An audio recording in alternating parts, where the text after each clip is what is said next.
Hi everyone, my name is Fiona DeBell from FionaDeBell.com and you're watching Hometalk. Let's get started.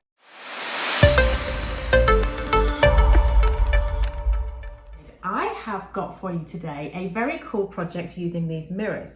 And the first thing I'm going to do, I'm going to take the mirrors and I'm going to use a little bit of isopropyl alcohol to give each one a clean. We want to get rid of any fingerprints or marks or anything greasy on those. One thing I should mention when working with alcohol inks is that unless you're in a very well ventilated space or outdoors, it's a really good idea to pop on a safety mask, just so it helps with breathing. So I'll leave that one with you and choose your space carefully. I've got these collection of different coloured alcohol inks, and the first thing I'm going to do is I'm just going to put a selection of colours onto this first mirror. So I'm going to start with the darker colours, I think, across on this side. I don't want to put too much on. I'm going to go from the blue and I'm going to move into the purple here because the purple tends to be a very, very strong colour. And I'm going to go to some red. I'll put a bit of extra red there. And then we'll finish off with a much lighter tone with this pink. And then I think just because it looks so pretty, here and there we'll have a couple of little bits of this gold which will show up. So how am I going to get this looking nice? Well, I'm going to take some isopropyl alcohol, the same stuff that we cleaned the mirrors with in the first place, and I'm just going to literally just kind of smoosh it all around.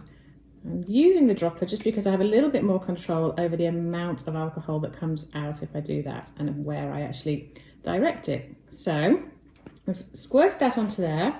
Now you're going to get a good look at my house whilst we move this around. And the gold will make its own little effects. I'm going to try and bring it across up here, up to the edge. Don't worry if it goes over the edge, that's okay. And we're just going to move it around. We want the alcohol itself to do the work. We want to try and get a really lovely, almost kind of ethereal, beautiful, soft effect. Now, if you want to, you can use a hairdryer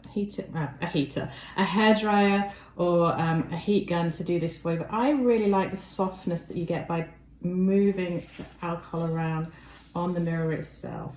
And there we go. I'm just kind of trying really hard to keep you guys actually on the mirror without turning it away from you. So I'm just going to move this towards me and hopefully you can still see what's happening there as the pigments and the ink just separates out and just creates its own tones. It's almost like a beautiful blue moon on here. Here we go. I'm just going to pop that down to just dry off its way. I'm going to take a second mirror and I'm going to do just the same thing. And I think on this one, maybe I'll just use the blue here and then we'll maybe just run that into the red. And then again, same thing. I'm going to take some alcohol because it's a much smaller mirror, so we need much less.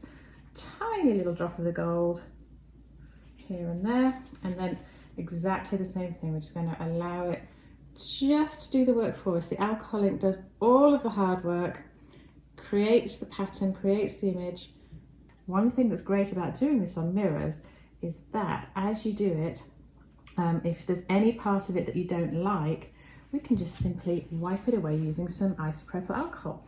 So I'm going to continue doing the rest of the mirrors in this set and then we'll come back and see how they look.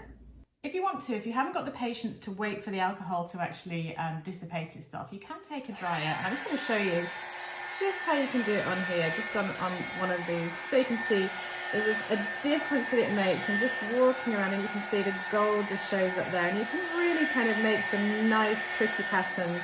It's almost like a beautiful blue moon on this one now. So you can see in a really short time we've transformed these mirrors into something that really is quite cool. And I'm going to show you something that you can do if you want to. If you wanted to seal these because you wanted to keep them permanently looking this way, you can use this product. It's called Kmar. And you just spray it on again in a well-ventilated room and then finally seal it with a UV product because alcohol ink it will fade if it's in the sun. Now I'm actually not going to do that because again, this is one of the really cool things about this particular project in that if I decide in a year's time, a month's time, later on today that I don't like the colours I put on here and I want to switch them around, all I have to do is take some of my isopropyl alcohol, wipe it back, and I will have a brand new clean mirror and can go with whatever colours and whatever look I want to. Okay, I'm going to go pop these on the wall and we can see how they look. I hope you love them and I am going to see if I love them. Here we go. Well, I think that this project was lots of fun. It was super speedy. It certainly added some gorgeous colour to my very plain kitchen. I've really enjoyed creating this for you. I hope you've enjoyed it too and that you'll join me, Fiona DeBell, next time here on Home Talk.